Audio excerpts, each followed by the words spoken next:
मसाइल में आज चूँकि गुस्ल का तरीक़ा, गुस्ल कब फ़र्ज़ होता है, फिर उसके ताल्लुक़ से पेश आने वाले नए मसाइल, बाज़ जो है ना शुबहात जो पेश आते थे, जो ख़यालात पेश आते थे, वो भी आपके सामने तफसीर एक मुख्तसर क़दर तफसील के साथ क्या है बयान किया जाता रहा। अब गुस्ल के बाद तयम्मुम का मसला था, तो तयम्मुम के कुछ मसाइल बयान करने का इरादा किया गया था, लेकिन वक्त नहीं है, लिहाजा मैं खाली तयम्मुम की तारीफ़ करते हुए अपनी गुफ्तगू को समेट लेता हूँ ताकि वो उस उन्वान पर भी कुछ बात हो जाए।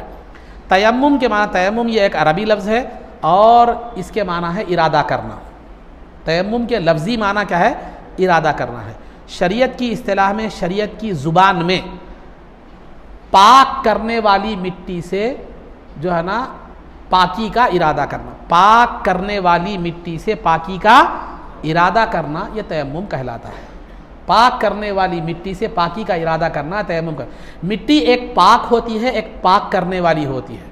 पाक मिट्टी पे आप नमाज पढ़ सकते हैं लेकिन तयम्मुम नहीं कर सकते, बल्कि तयम्मुम के लिए पाक करने वाली मिट्टी होना ज़रूरी है। समझाने के लिए मिसाल के तौर पर एक ज़मीन है, ज़मीन पर बच्चा पेशाब कर दिया, वो ज़मीन सूख गई, नजासत का असर, पेशाब का असर ख़त्म हो गया, आप उस पर नमाज पढ़ सकते हैं, वो पाक मिट्टी है, लेकिन उस पर तयम्मुम आप नहीं कर सकते। फिर वो पाक, जब तक कि वो पाक करने वाली ना हो जाए। पाक करने वाली कैसा होना?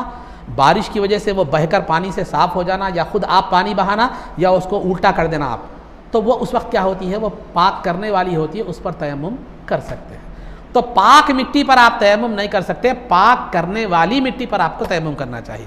पाक मिट्टी पर आप नमाज पढ़ सकते हैं, ठीक है, ये चंद बात है। तो तयम्मुम कहते हैं पाक करने वाली मिट्टी से पाकी का इरादा करना। ये क्या कहलाता है? शरीयत की इस्तिलाह में, यानी शरीयत की ज़ुबान में तयम्मुम कहलाता है। ये चंद बातें आप हज़रात के सामने बयान की गई।